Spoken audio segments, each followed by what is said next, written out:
So now, the highlight of our program, or one of the two highlights of our program today, is we have a very special guest speaker with us today, Colonel Walter F. Conner. Colonel Walter F. Conner hails from Edison, New Jersey, where he graduated from John P. Stevens High School in 1965. He enrolled in Rutgers University, but then paused his college education in 1967 as a sophomore to enlist in the Marine Corps and join the United States war effort in Vietnam. After Marine Corps basic training and while in infantry training, the Marine Corps quickly recognized Colonel Conner's leadership ability and subsequently selected him for Officer Candidate School in Quantico, Virginia. After receiving his commission as a second lieutenant in 1968, he was selected to attend Army Flight School, to earn his Army Aviator Wings, and then earned his Navy Aviator Wings upon returning to the Marine Corps. He went to Vietnam in November of 1969 and flew hundreds of combat missions as an assault helicopter pilot. He returned to the United States about a year later in November of 1970 and was assigned duties as a helicopter search and rescue pilot and instructor pilot. Colonel Conner was released from active duty in March of 1973 and returned to his home state of New Jersey. But Colonel Conner continued to serve his country in the Marine Corps Reserves as a helicopter pilot and rose to the position of squadron commander in 1986, commanding hundreds of men. 2 years later, in 1988, he was promoted to full colonel and subsequently assumed positions of greater authority as an assistant deputy group commander, and in 1991, as station commander of the Philadelphia Mobilization Station during Operation Desert Shield Desert Storm. Interestingly, during the summer months of 1974 to 1981, Colonel Conner also competed in the NATO, North Atlantic Treaty Organization, military competition in North America and in Europe as a military pentathlete. He was part of the USA team that took first place in 1975 in Greece, was the team captain in 1980 in Canada, and the chief of delegation in Italy in 1981. In 1998, Colonel Conner retired from federal service after more than 31 years of dedicated, stellar service to his country. Since that time, he has served in leadership positions with the New Jersey Naval State Guard and retired from state service in 2016 as its commanding officer. Colonel Conner is a graduate of Rutgers University in New Brunswick, New Jersey, with a Bachelor of Arts degree in Liberal Arts and a Master's degree in History. He also has a Master's degree in Educational Supervision and Administration from Rider University in Lawrenceville, New Jersey. As a civilian, Colonel Conner has been a social studies teacher and coach at a Mercer County, New Jersey high school from 1975 to 2021. He has coached numerous sports and taught primarily American studies. The Colonel is a highly decorated veteran and the recipient of numerous awards, including the Purple Heart, the Air Medal with 30 devices, Joint Service Commendation Medal, Navy Achievement Medal with Gold Star, Navy and Army Commendation Medals, and several Vietnam Service Medals. He has also been awarded the Claes Nobel Distinction Award for Social Studies Educators, awarded to educators of distinction who are outstanding role models and exemplary practitioners who have made a lasting difference in students' lives. He and his wife Patty have 8 children and 20 grandchildren, and his family is well represented here at our own parish and academy by the Rice and Stover families. Colonel Conner and Patty reside in Mercer County, New Jersey, and I ask you to give me a very warm welcome and a well-deserved Veterans Day welcome to Colonel Walt Conner. Thank you, Mr. Whitman, Steve, for introducing me, and your daughter, Sarah Gentry, for recommending me to come here to speak to the students today. It's quite an honor to be the keynote speaker at this Veterans Day Assembly at ICA, as there have been many veterans in my family history, and I know how much patriotism there is here at ICA, and I didn't even realize until I saw these posters exactly how patriotic it really is. I knew it in my heart, but it really is true. This rivals the last time I addressed ICA community at my daughter Katie's graduation, now Katie Condit, in 2009. And also, I want to say thank you to Father Jenkins and Father Greenwell for their inspiration throughout the years to my families. Just want to give a short shout out for a second. We have Rice, Stovers, Fields, Burns, and Connors represented throughout the years here at ICA. Many veterans in our family, some are even on service today in that extended family. And he's already done it. Everybody raise your hand. I was surprised to see how many veterans we had here. Mr. Whitman, he actually was stationed at a base very near where I live in New Jersey. He's an Air Force veteran, flying 141s and other aircraft. My hat's out to him on that. I'm sure he could tell you more about the veterans here at ICA. I don't need to go into any of that. He already defined what a veteran is. And I just want to go over my version. And then I got an email yesterday, ironically, from a pilot who I was in Vietnam with many years ago, what he thought a veteran is. Anecdotally, may have heard it. But a veteran is defined as a person who served in the active duty military, Army, Navy, Air Force, Coast Guard, or Marine Corps, discharged honorably. And we have VFWs, Marine Corps Leagues, Navy Leagues, other service organizations which have many in it. And many don't join them, but they are there. They're out there. But I have this, had to write it in handwriting because I just got this email. Ironically, I was reading it to my wife Patty, and she said, "You ought to mention it."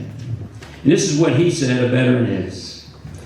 A veteran is someone who at one point in his life wrote a blank check made payable to the United States of America for an amount of up to and including his life. That is honor. And I thought it was very appropriate at this time to get that from him. His name is Mike Smith. We'll be seeing him. We're having a reunion of all our Vietnam unit and next year, and I'm sure I'll see him there. Tell him I mentioned it. But how do you become a veteran? You learn how to be a service member by going to training. We call it boot camp. And then further training. So I have a couple-minute video here which shows you a little bit about training and also about some activities after that. We'll show that for a couple minutes and then we'll move on from there.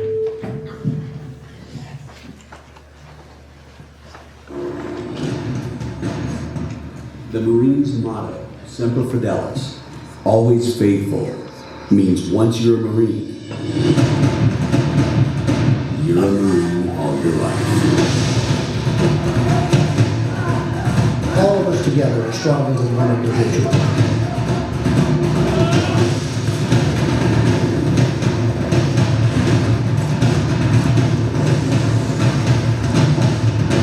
It's the identity of we, not me.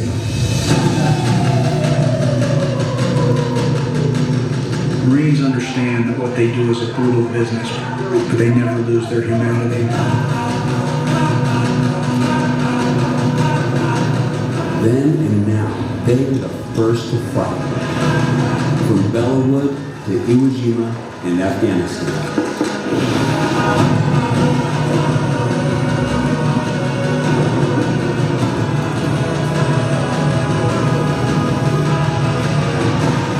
Cemented on me. It's part of who I am now. We're part of something bigger, more important than just us.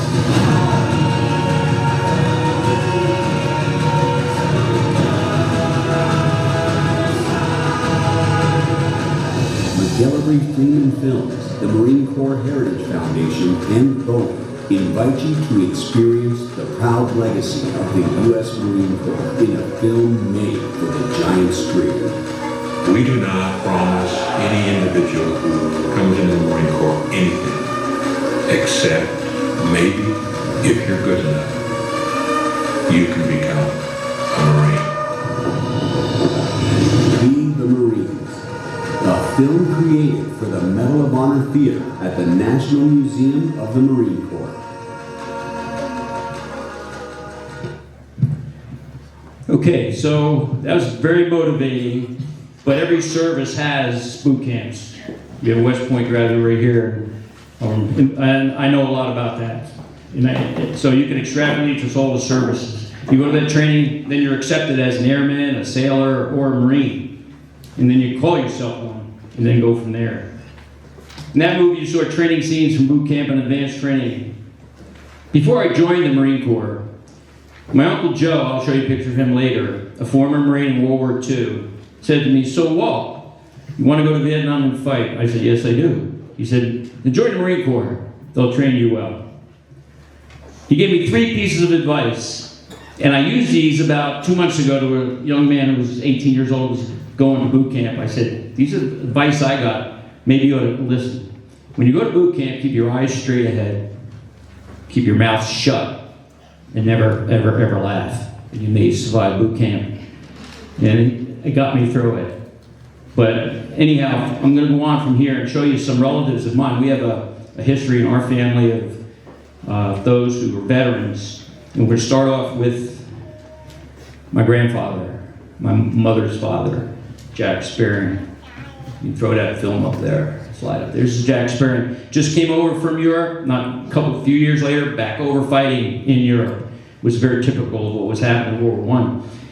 He fought during the war, and years later he died in Lyons Military Hospital in Jersey from the wounds that occurred during the war. Many years later, but he was affected by the wounds. My son Tom, who's with me today somewhere out there, actually went over there to France, where he was wounded and captured. His whole unit was captured. And I read the after-action report of that battle, and I don't see how anybody survived. And I've seen some battles, and it's horrific. And came back, of course, and I'm here today, so things went well after he got back. The next slide, some more veterans. My Uncle Joe gave me those words of advice to get me through boot camps in the middle with no cover on. Gave it to his sister on the right, my godmother actually, Aunt Helen, and his other sister. And the gentleman on the right is his next older brother, actually the oldest of the 3 that I'm going to show you, and that's my grandfather on my father's side, who's proudly, this is during the war era. Next slide. That's my father. He was in Europe also. He was in the Army Air Corps, and I want to just mention the Army Air Corps wasn't the forerunner, but it was like part of what we know now as the Air Force. So my father really was Air Force related. He was a mechanic on bombers over in England during that time over there, and he was the head of maintenance. He did very well in service, and he came back after the war was over to New Jersey. Next slide. This is a younger me, obviously, and my brother Tom on the left, who passed a few years ago. We were both in the service during the Vietnam War. My other brother's a veteran too. He passed also. He was a veteran too, but he stayed stateside. Not everybody goes into the field of combat. We're all veterans. And he was a technician, avionics technician on jets down in along the east coast of the United States. Never got there, but we're all veterans. And everybody's military experience is different. My older brother was an artilleryman in his first tour. Then he went back to Vietnamese. He went to Georgetown University. He was a pretty smart guy, smarter than me. And he ended up going to Vietnamese language school, became an interpreter in Vietnam. Eventually married a Vietnamese girl, brought her back, had a couple of children, lived in Hawaii. So he did well. Now, I was a Marine helicopter pilot, as Mr. Whitman already said. But I also worked with the infantry for 3 months as an air liaison officer, and found it to be the experience. It's all about the guys on the ground, and everybody supporting them. All right, so I'm going to see that in the video in a couple of minutes. So you see veterans served in many different services, and all the different MOSs, military occupational skills. All these gentlemen, ladies up here that are in the service, they all have different occupational skills. They all contribute. After I left active duty after 6 years, as Mr. Whitman said, I came back to New Jersey, finished my college degree, became an American history teacher. I also coached numerous sports. One of the sports I taught was baseball, the old American sport they used to call that, right? And one of my baseball players, who's now in the Army, did an interview with me. He made a video. He was working for the radio station for our school, and he made a video, and I'm going to show you that video. And the first part of it is scenes of combat. not horrific or anything, but it's worth seeing to kind of understand a little bit about combat. And then they interviewed me at the end there, an experience that I told the folks here at ICA in 2009. But let's go ahead and take a look at that video for a minute. It's actually a few minutes.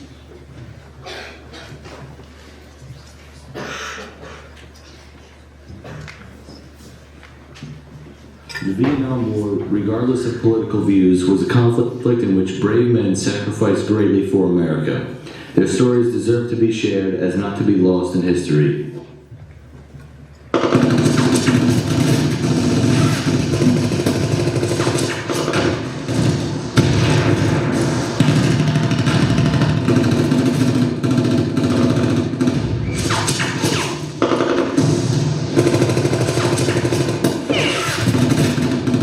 The Vietnam War was the first war where helicopters were used in vast quantities.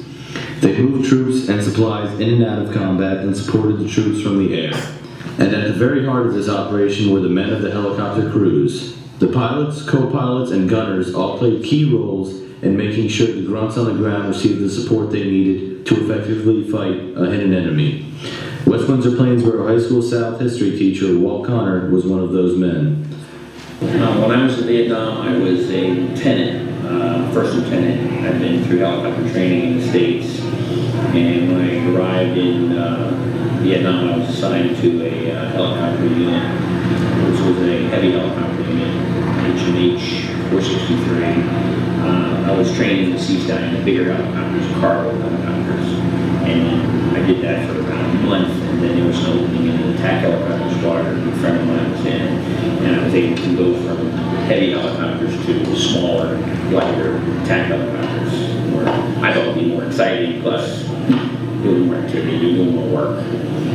We had the mission of air support for the troops on the ground, or other helicopters, and we were a light helicopters squadron with machine guns, rockets, each helicopter, and so our job was to support the troops on the ground militarily with air combat. Air support only works well if there are men on the ground that know how the air crews operate.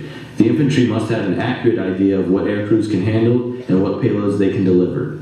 Conner says he got to experience why air liaisons are key factors in a growing helicopter war. The mission to be an air liaison officer with 3rd Battalion, 7th Marines. I landed at a landing pad, which was about 15 miles south of my helicopter base. My replacement, the man I was replacing, was getting on the helicopter and said, "You have an operation." So next morning, that evening, I had to look at a bunch of photographs of the mountain range, and I had to decide whether or not the helicopters could land in it. The mission was to go after an enemy unit that was up in the mountains, in the caves up there. It was interesting because I'd always been in a helicopter, now I'm on the ground. So I got an opportunity to, most of this was me planning it. And about a week after they were out there, I was able to actually go out in the mountains and do a little bit of liaison with one of the units and see what it was like to be an infantry soldier on the ground, which we call grunts. Or calls infantry soldiers grunts. And it was quite an eye-opener seeing it from the other side. We didn't see a lot of enemy soldiers, but there was enough activity to warrant the operation, so I was thrown right into it. And after a while, I got to really appreciate what the infantry was doing. All the supporting arms, helicopters, jets, artillery is there to support the infantry soldier. And that really came out. I saw that firsthand. The men serving on the air crews were put in harm's way to drop off troops and also pull them out of hot zones. North Vietnamese forces became experts in finding ways to ambush the helicopters and take them down. The 10,000-pound helicopters were most vulnerable on infiltration and exfiltration of landing zones, a fact that Conner experienced firsthand.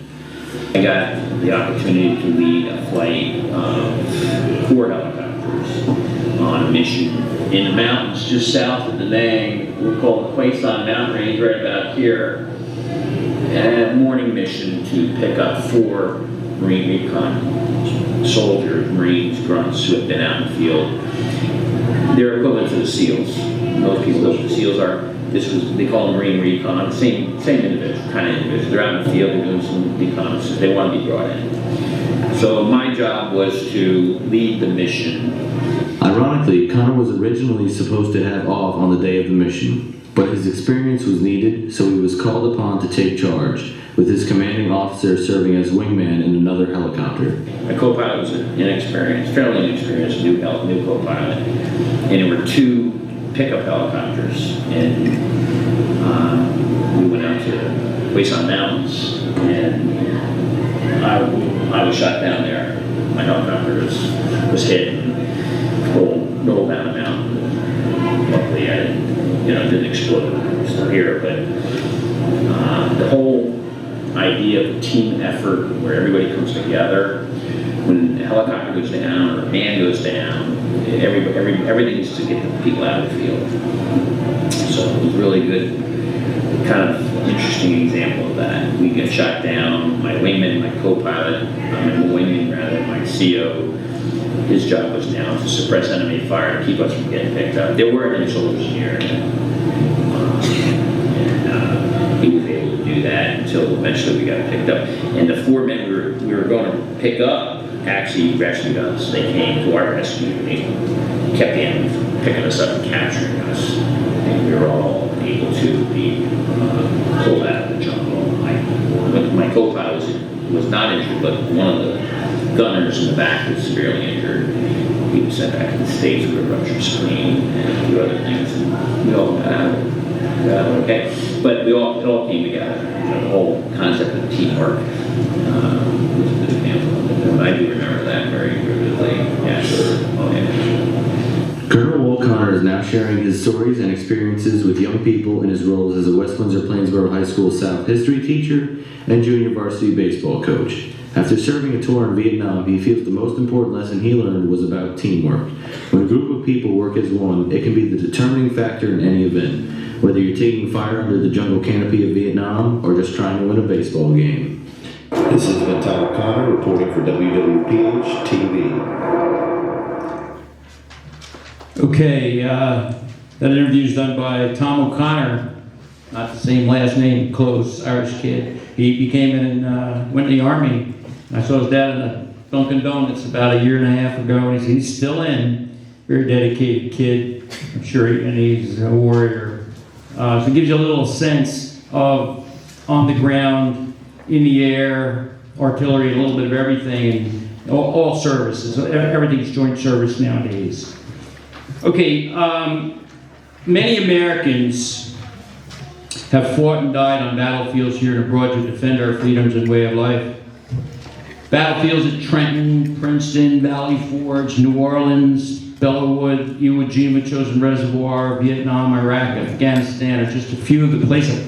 Africa, maybe people not necessarily war there, but have relatives there on the board here, and places like that around the world. And being a veteran doesn't require going to battle at all, but it does a willingness to sacrifice for others, away from home and family, sacrificing for the good of your country and your friends. I was talking over to my wife about this, about a story that she actually remembered that I told, and I'll try to shorten it up. I'm a teacher. I can give 5 minutes, 10 minutes, 20 minutes, whatever you want, but I'm going to shorten this because I think it's worth talking about. In that helicopter crash I had, we could have all died on an explosion. We got very fortunate. It wasn't our time. God said, no, Walt's going to get married and have a bunch of kids and grandkids. I truly believed it. And this one I'm going to tell you is about Larry Parsons. It was a helicopter similar to mine, very similar, same kind. I was a gunship pilot.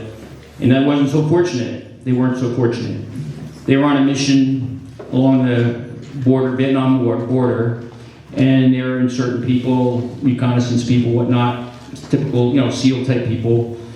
And their helicopter was hit and caught on fire and crashed into a mountain and exploded. And more than one explosion, everybody was killed in it. It was KIA. They sent messages home to all the families, but they couldn't retrieve the bodies because of where it was located. But they did give KIA a saw, and they took photos of it. There was nothing left of it. About 3 weeks later, I was having a cup of coffee in the mess hall, and a kid comes up, "Did you hear about Larry Parsons?" I said, "Yeah, he was killed 3 weeks ago." He said, "No, he's not. Larry's alive." I said, "He's alive?" He says, "He's really alive. He survived that crash." So he was a really good friend of mine. I owed him $100 Just keep that in mind when I finish the story. But it just happened, we're all borrowing money off each other and stuff. So anyhow, what happened was, like, when he was really out of it when he first crashed, so he couldn't, later on he recovered and we were talking to him. He said what happened was they got hit and everything was on fire. The people, the helicopter, looked around, everybody was trying to fight the fire, and they hit the mountain. The last thing he did before it hit is he grabbed his seatbelt. It was a typical seatbelt over the shoulders, around the waist, and as he hit, he just pulled it, it was all over, and it blew him out the front of the helicopter. He rode a flame out the front. It had already melted the window, he said. It was that bad fire. And he rolled down a hill. He was severely burned, cut up, and he tried to get back to the helicopter, and it was exploding so many times. He just went down the hill, hit a river, and he basically E&E, escaped and evaded for about 6 miles, 6 clicks we call it in the military, and he planted himself on top of the mountains, and I'm staying here till somebody picks me up. 3 weeks later, almost 3 weeks later, he was delirious, hadn't eaten. He had to crawl every night down to the water to get it up, and there's enemy soldiers everywhere. He said, if I see a helicopter, I'm going to expose myself and let them know I'm here. The only thing that survived the crash was a map he had in his pocket, a big survival map, and a pen flare, because he stupidly had taken, we call it stupidly, but we did it routinely. He took off his survival vest and put it on the seat, and that's for flying purposes, thinking he'd grab it if he needed it. Well, he had no survival anything, but the pen flare and the map, and his flight suit burned all the way down to the waist, and he got burned and he got cut up. So, sure enough, about 3 weeks later, delirious, he sees a group of helicopters similar to the one that flight was on, about 2 mountaintops away. He said, I'm shooting my flare at it. I know I'm exposing myself, but I'm dying anyhow, because he really was. So he shot the flare at the helicopter, and the flare went right across the bow of the helicopter, if you want to call it that, the front of the helicopter, and the pilot saw it. It was an young Army helicopter warrant officer, saw it and said, And he looked over there, he said, I'll be right back. And he flew over took out from the flight, flew right over Larry. And Larry was standing there he had a beard. He only had his long boxer shorts on, and he was waving something. He said, I don't know who's down there, but it looks like an American to me. And the guy said, don't do it. Don't go pick them up. It's a trap. They're enticing. He goes, nah, I won't pick them up.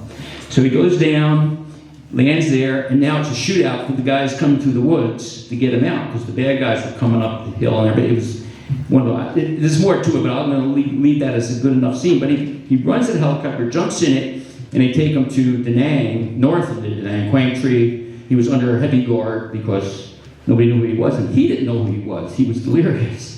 He did not know who he was. But one of the guys in my unit, who just passed recently, actually a couple years ago, great pilot, said, you know what? That was kind of close to where he went in there, and Larry was sitting on the bed, the medical bed, in a lotus position, out of it. And he had a beard, and he lost a lot of weight, and the kid went up to him, and he said, you're Larry Parsons. He goes, I am? He goes, yes, you are. You're Larry Parsons. Larry Parsons had survived that crash. It was miraculous, actually. I mean, God said to him, we're not ready to take it yet, Larry, you're still here. So, to make the long story short, after the war was over, I applied to $100. I got to tell you about the $100. I said to Larry, that was close. He goes, you owe me $115. Well, I said, what? He said, yeah. He said, he was an accountant major at Penn State, and to keep his sanity for the first couple of weeks, he took interest on all the money people owed him. No lie. He goes, you owe me $115. I said, man, you earned it. You're getting $115. I didn't see him again because he went home. And then after the war was over, he was stationed in California and I was stationed in California. So I met his mother and father. And this is the part that I like. We're having dinner, and I said to them, the parents, what'd you think when you got the notice that your son had been killed in action? The father goes, killed in action? The mother goes, I didn't believe it. And she meant it. I said, what do you mean you don't believe it? No body. They never recovered the body. She believed he was alive, and she did. She said, I just never believed it. And the husband said, all along, it happened. And I often wonder about that. I dwelled on it a little bit, and that's why America spends a lot of time going back over the old battle areas, recovering bodies, because there are people out there that think their loved ones may still be alive, and she did, her mother really did. So it made an impression on me, and I just blame that story on my wife. She thought that's a good one to tell, so I thought it was. And it was a miracle, miraculous kind of thing, but those things happen. So, to conclude, I just want to say thank you very much, Steve and Sarah and ICA. I've always been in love with this place ever since kids went here, grandkids go here. You do it right, and I guess that's about it. Thank you very much for inviting me. May God bless America.